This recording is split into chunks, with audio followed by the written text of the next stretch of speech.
Hands on the hood. Hi, welcome to Interrogation. Comedians tell their own true crime stories, then we get to ask them questions about it after. The audience at this show can even text in their own crimes anonymously, and we read those live on stage.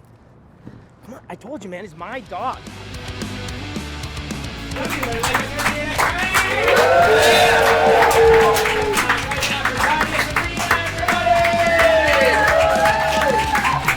So when I was younger, I was really stupid. Like, at the time, I believed that I could become a professional snowboarder. And, like, now I'm a lot older, and now I believe that I could become a professional comedian.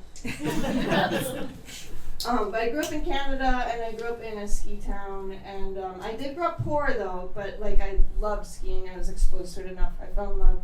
I thought I wanted to be a professional snowboarder, and I, like, scrimped and scraped, and I, like, worked so hard to be able to afford it. And it was just like every day was just like snowboard, bartend, free healthcare, like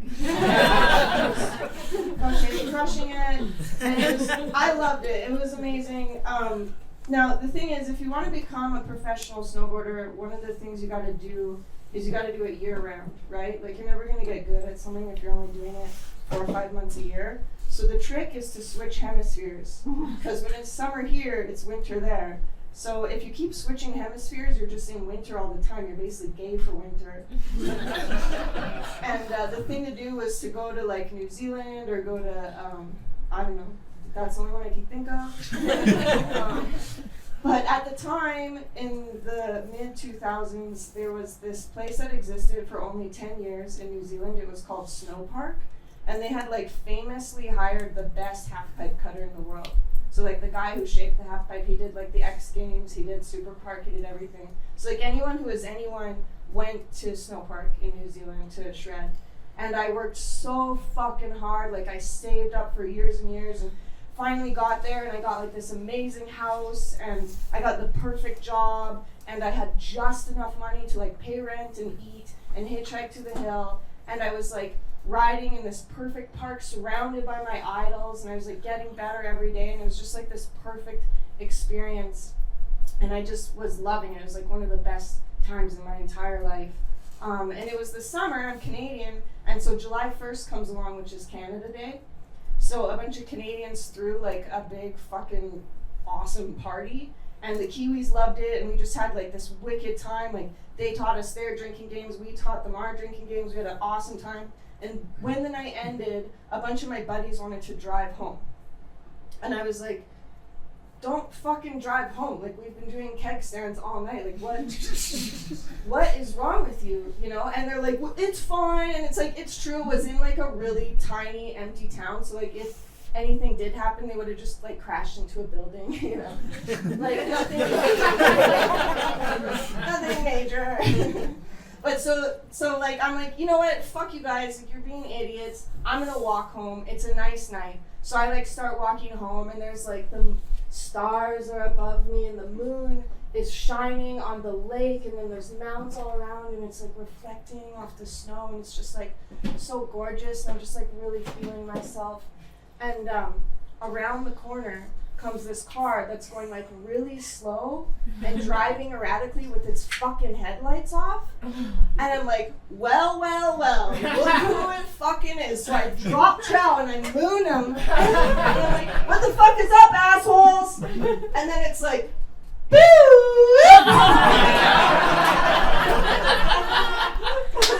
I'm like, oh my god, no! So the cherries come on and the cop gets out, and it's like, you don't know with cops, right? Like, the police are like chocolate. Don't kill your dog. You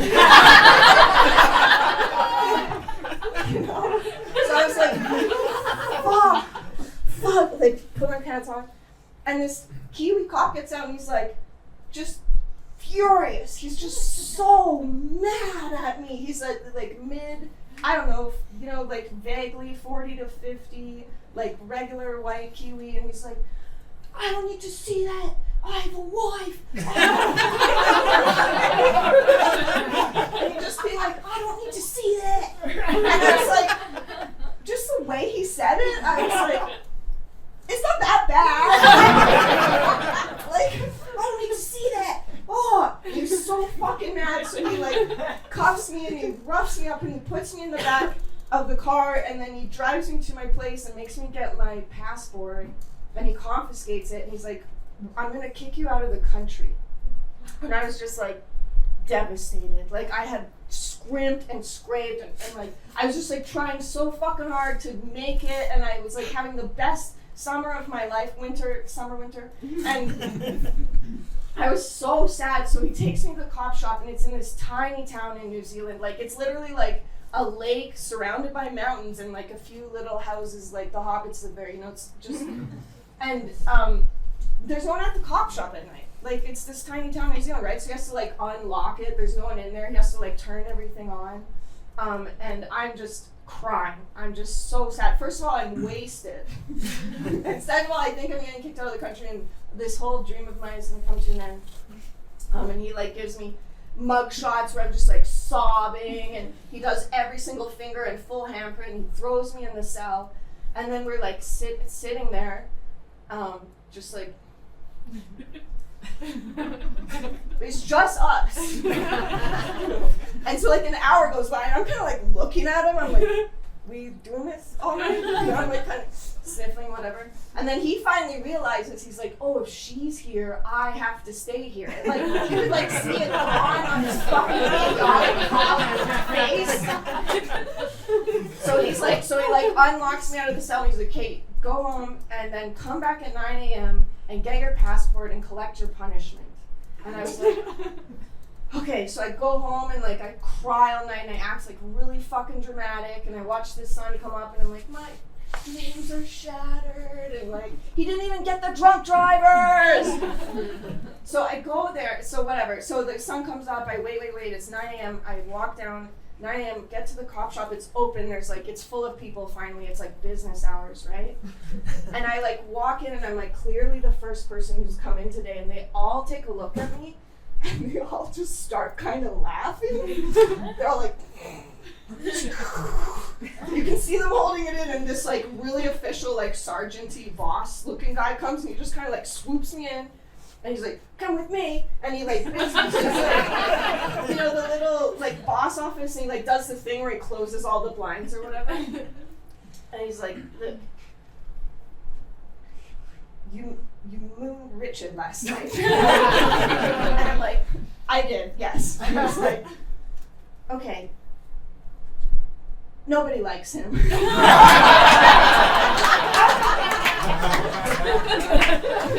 It's why he works nights. And he starts laughing, and then outside of the little glass office, everyone starts laughing. And I'm just like, holy shit, like I couldn't even. So he's like, but he filled out all the forms, so we do have to punish you. And he's like, you can just donate $200 to a charity of your choice. Here's a list. And so I just donated $200 to a local charity that bought prams, strollers for poor people, and just that was it. That was my crime. When in doubt, show home. That's right. I swear to God, there wasn't an intentional behavior. Oh, but yeah, if you are in trouble, that seems to be the move. Yeah. Well, it got me in trouble. Yeah, that's true. Yeah. Not Danny. Apparently somebody has a better hole. So, wait, when the cop roughed you up, was there like a spanking involved? Like, nothing for my watch! Just real quick, can you do a New Zealand accent real quick? I just want to hear it. Yeah. Don't need to see that. All right, do an Australian accent. Don't need to see that. Oh, that's pretty good. All right. The big difference is the Australians go, "Arnar." That's a pretty big one. So wait a minute. So you were kind of like a legend in this police department because they hated Richard. They all hated him, and they were trying so to be polite and like not laugh at me, and yeah, I think we all had a great day. Did you? It'd be funny if Tanya's fucking like mugshots just hanging up in the New Zealand police department. So I was like tear streaked, like miserable. It was like I just got the news I had cancer. You know, I was like, I have to leave New Zealand. Oh And they're like, oh no, love, you're a hero. Who knew Richard would be a dick? You know what I mean? Was Richard like a dorky cop type? Like we've all seen that guy in the movies, right? Like he's like a scrawnier dude that's just kind of like got to do things by the book. You know what I mean? Was it like that? He looked like you. Fire Richard!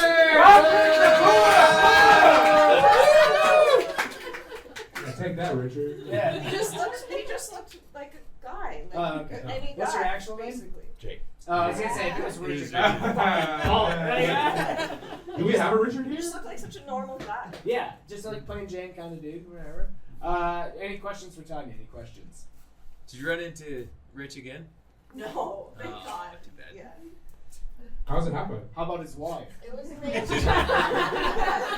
Did you run into his He was wife? so disgusted when I tried out. So wait, when you said mooning, you got butthole and vagina? Well, I think if you bend low enough. They are right next to each other. They are. I didn't know you noticed. Yeah. Sorry, I remember just gonna push you. It's just something I've dreamed about. Something I smell, you know. Well, I guess I just didn't think about because that is pants are down pretty far. Yeah. Like, if you just wanted to do butt cheeks, you could have just done butt Oh, cheeks. I've dropped all the way. I thought it was the boys. They deserved it. Yeah. I was a hero, honestly. Yeah. Honestly, though, if I was driving drunk in a small town and somebody showed me their pussy, I'd be like, "This was a great night." God is with us. Just let's just drive. I was gonna go home and make pizza rolls. Oh, everything reminds me of her.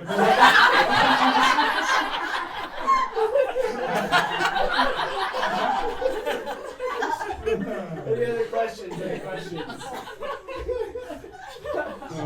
This clam debacle. On our hands.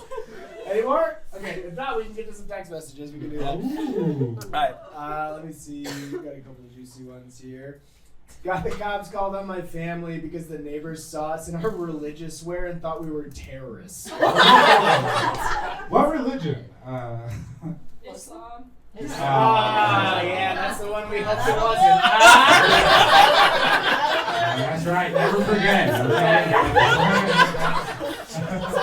Where was this? This was in Greeley, Colorado. Oh, of course, yeah. Anybody wearing a hijab there, they're like, he's got a bomb strapped to him for sure. Anybody that doesn't smell like cow shit in that town. Something suspicious. These people are wearing window curtains. We don't like it. Your biggest mistake was yelling death to America. Yeah, it was really more of the. Yeah, because I was raised Mormon. That'd be worse. If they were they thought you were terrorists, but they were wearing a name tag. Let's see. I like this one just because I have something to say about it. First class of level 1 improv. That's the crime. Taking improv. You want to play a game right now? Yes, and show me your butthole. Seems to be the theme of the goddamn show. So this oddball guy kept shooting people in the head in level 1 improv. The teacher corrected him several times that you can't do that in improv. He never came back to class. Still at large, probably. So you took class with Michael Scott. There you go. What actually happened? Did you guys ever do improv? I mean, only. Yeah, you did. Yeah. I was young! I didn't know any better! This is a theater kid. How fucking dare you? It's true, but man, don't see me like that. Yeah, you're a alright? old man. Okay. What That did you- pizza roll pussy over Did you here. ever take I love that. The lips are big. Just because it has lactose on it. Yeah, that's just give it for pizza roll, pussy, Tanya Sabrina. Wait, so you never took improv? No. You started doing stand-up, right? Yeah. Yeah, it's for cool, right? That's pretty fun. I've never done improv. I don't know. I just improv guys are weird. Hey, what do you want from me? All right? All right? Hey, look, I have a pickle, everybody. Eat the pickle. I do want to say he lurched He after. did. All right? Yeah. I mean, you have to wear the gorilla suit at Casa Bonita all the time. It's a lot of improv. That's right, yeah, non-verbal, you know what I mean? Just you gotta get down. You gotta, like, Will you narrate the gorilla scene in a New Zealand accent? So be a gorilla.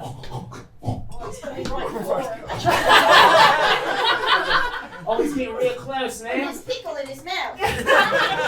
Is that a banana? No, that's his dick. Oh, that was a bad joke. Sorry. I thought that was gonna be a big laugh. been there, buddy. Okay, let's give it over to Tanya Sabrina. Yay!